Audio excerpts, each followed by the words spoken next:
আসলে শিবির কিভাবে কাজ করে, শিবির চেনা যায় কিভাবে, সবগুলো বিষয়। শুরুতে একটু জানতে চাই যে আপনি কিভাবে এই সংগঠনে।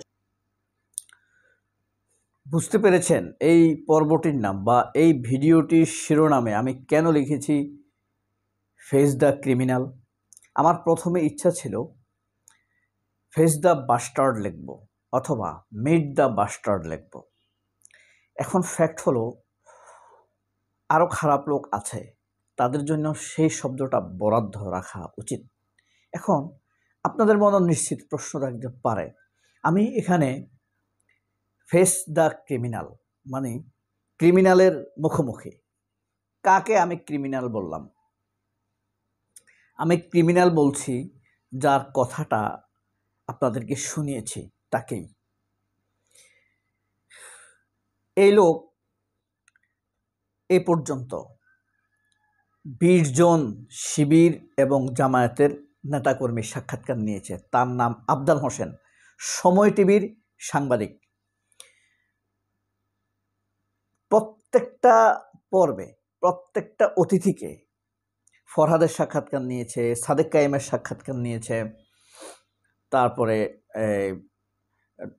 ডক্টর আবদুল্লাহ মোহাম্মদ তাহেরের সাক্ষাৎকার নিয়েছে, আরও তো আছে, মঞ্জুরুল ইসলামের সাক্ষাৎকার নিয়েছে, সবার নাম অবশ্য আমি জানি না। প্রত্যেককেই জিজ্ঞেস করেছে শিবির কেন গুপ্ত রাজনীতি করে। নাম্বার 1, শিবির টাকা পয়সা পায় কোথায়? শিবির কেন মানুষের রক কাটে? শিবির কি মানুষকে লোভ দেখায়? প্রত্যেকটা বার পরিষ্কার জবাব দেওয়া হয়েছে, পরিষ্কার ব্যাখ্যা দেওয়া হয়েছে, প্রত্যেকবার একই উত্তর দিয়েছে। এক্ষেত্রে আরেকটি উদাহরণ দেই, এই যে গাজী টিভির কাজী জেসিন আছে না, গাজী টিভির কাজী, সে ফরহাদকে 5 বার ডাকছে। আপনি আশ্চর্য হবেন, 5টা ইন্টারভিউ নিয়েছে ফরহাদের, একক ইন্টারভিউ না, টকশো টাইপের ইন্টারভিউ। প্রত্যেকটা ইন্টারভিউতে ফরহাদকে প্রশ্ন করেছে গুপ্ত রাজনীতি কেন করেন, এই বিষয়ে আপনার মতামত কি? এখন কথা হলো, প্রশ্ন করা সাংবাদিকের অধিকার, একই প্রশ্ন কি বারবার করার অধিকার আছে, বা অতিথিকে বিরক্ত করার অধিকার আছে কিনা, সেটা একটা বিষয়। আর সাংবাদিককে প্রশ্ন করার কোনো অধিকার অতিথির আছে কিনা, এটা একটা বিষয়। কারণ সাংবাদিক কার কাছে জবাব দেয় সেই ব্যাপারটা অত নিশ্চিত হতে হবে। সাংবাদিক মিথ্যা কথা বলে, পাপ করে, সেই পাপের জবাব কি হবে, কে নিবে, তার সুপারিয়র কে?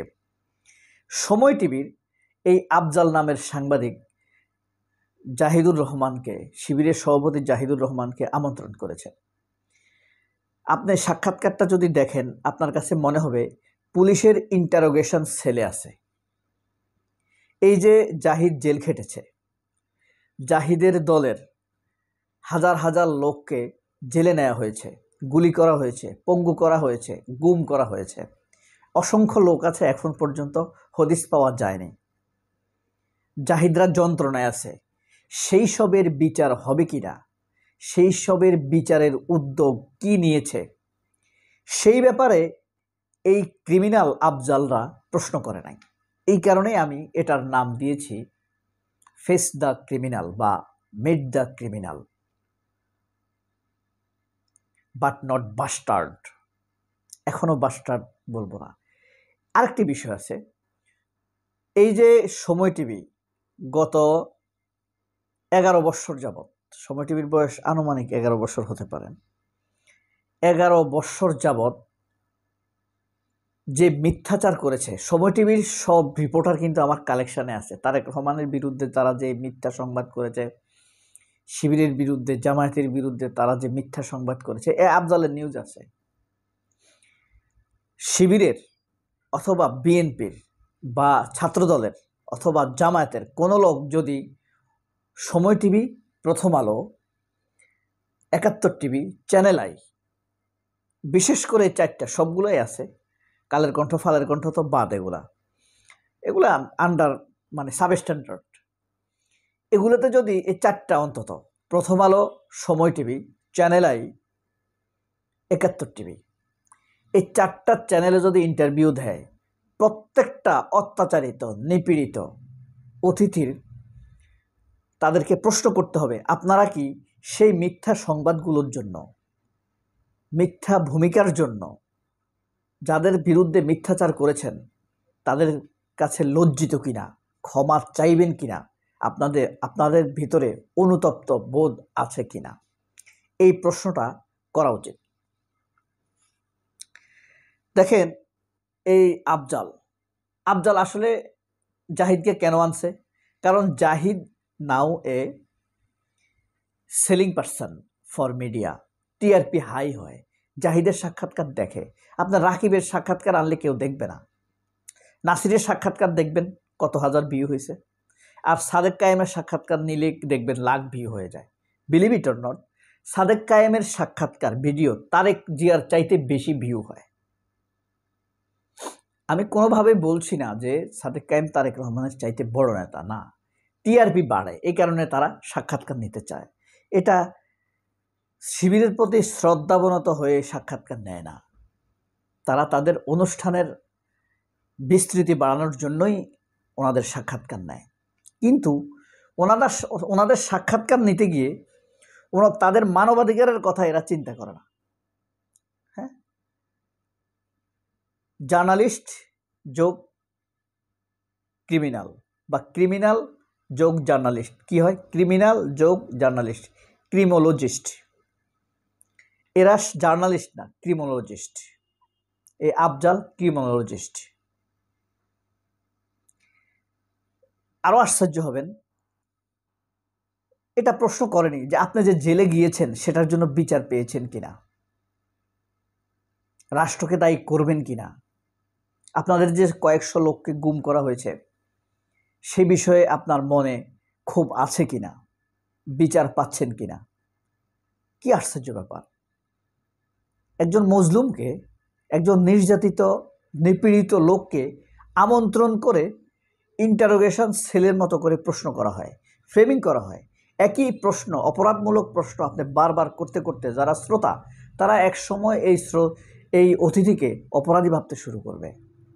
যেমন এই বদমাইশ আফজাল, শুয়োরের বাচ্চা, বাস্টার্ড, ক্রিমিনোলজিস্ট, ক্রিমিনাল, কি বলল যে গালিব বলছে শিবির করতে হলে সুন্দর হইতে হবে।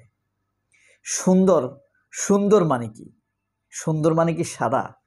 সে এটা বুঝছে, বুঝার পরেও ধূম্রজাল তৈরি করেছে। এটাই হলো অপসাংবাদিকতা। আপনি বুঝার পরেও ধূম্রজাল তৈরি করবেন, সেটাই অপসাংবাদিকতা। ভিন্ন অর্থ দিবেন, সেটাই হলো মিথ্যাচার, ফ্রেমিং।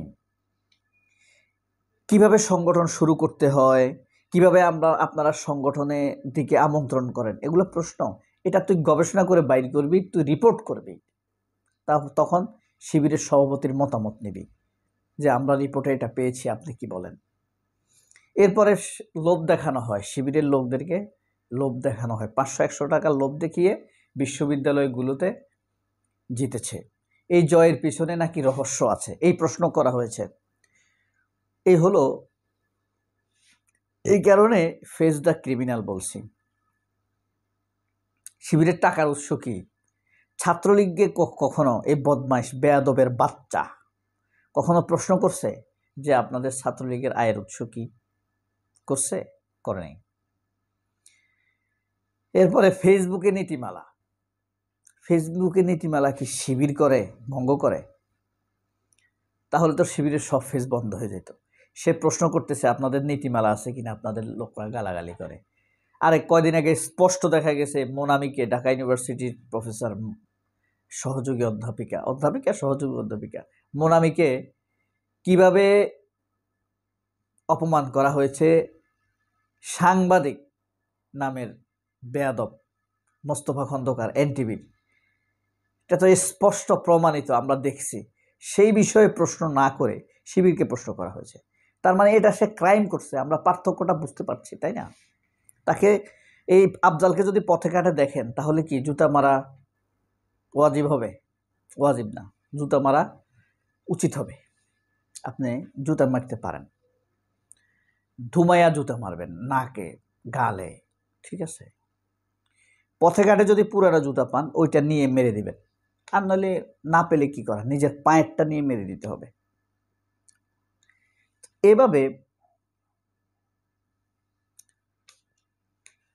তারা বিভিন্নভাবে ফ্রেমিং করার চেষ্টা করে।